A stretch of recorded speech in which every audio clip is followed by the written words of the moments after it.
to lead in then to Evan White, who's had a lot of his own injury issues over the course of the last few years. And we've talked about him a few times in the last few weeks. But Shannon said he's been out taking some outfield as well. Is that a potential path for him to contribute as well? It is, and that was part of the plan coming into spring training last year prior to his most recent injury. And obviously it never got off the ground much.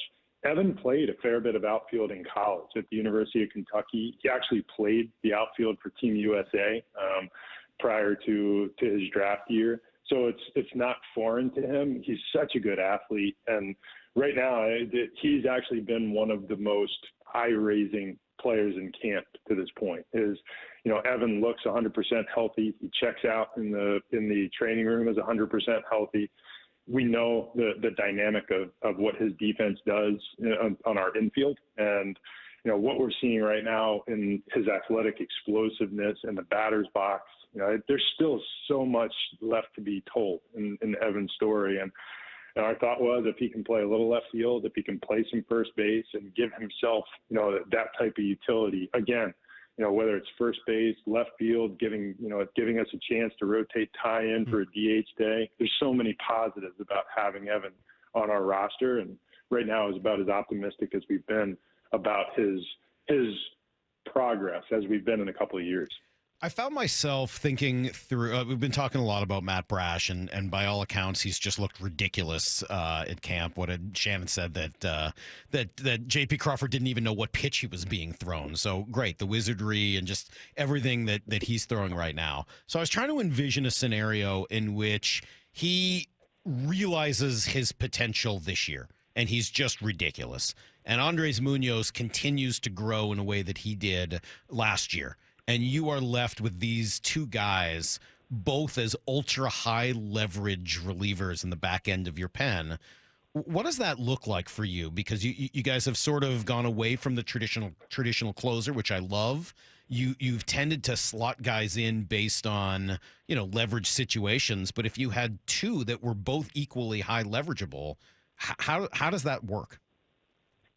So I feel like that is representative of what it looked like for us in the last 2 months last year. And, when Matt Brash clicked as a reliever, when we brought him back from Tacoma, he was pretty unbelievable in the second half last year. And, we saw it from his first game back when he came in that big series against Toronto and just lit us up. And it continued.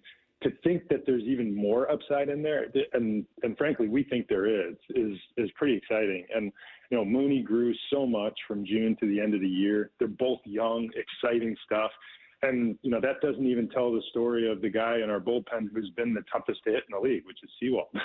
So it's, he's the one that doesn't throw 100, but is very effective. And what that allows, Scott, is just the ability to shorten up the game. And, you never have to try to push that starter through. We don't have to gamble on the bridge guy that comes in the sixth inning to bail you out and hope that, they get you to, the back end of your pen. The back end of your pen can start almost immediately. And with guys like Munoz and Brash, you don't have to run out, a triumvirate of, Brash, Munoz, Sewald to get to an end of a game. You can simply rotate and keep them fresh and make sure that every night you have, that type of dominant reliever to insert in the game. I was thinking that too, right? I mean, the ability to kind of keep those guys fresh. And if Bryce Miller is everything that you've talked about him being, I mean, it would seem logical that we could see him join that pen if there's no room in the rotation, at least short term, no? Yeah, you could see it. There's two other guys in our camp that have caught early attention in that space too, maybe three. We talked about Justin Topa and what he brings to the table in physical stuff, and we're seeing it down here. Still don't know, where Justin will fit or whether it will translate to on-field success, but the stuff is notable.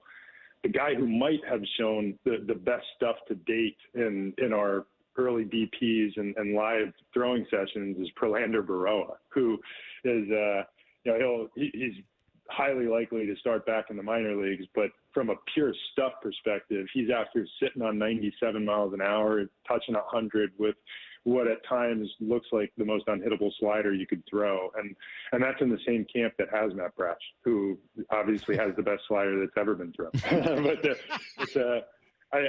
I think, Perlander has really caught a lot of attention, and he came up with a changeup in the offseason that looks just nasty. And his future may be in our bullpen as well. But he's a 3-pitch, mix guy right now who could start.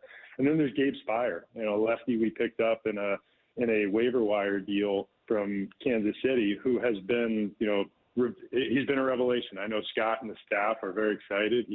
He's thrown in the mid-90s. He's got angle and a slider, and it's just different than some. Really, there's not been a big left-handed presence in our bullpen, and we feel like we can do a lot to help guys like Gabe Spire and Justin Topa. And they don't sound like Edwin Diaz and the Josh Haders of the world, but we've had a remarkable run with taking guys that have that kind of physical ability and a willingness to work and helping them become the best versions of them.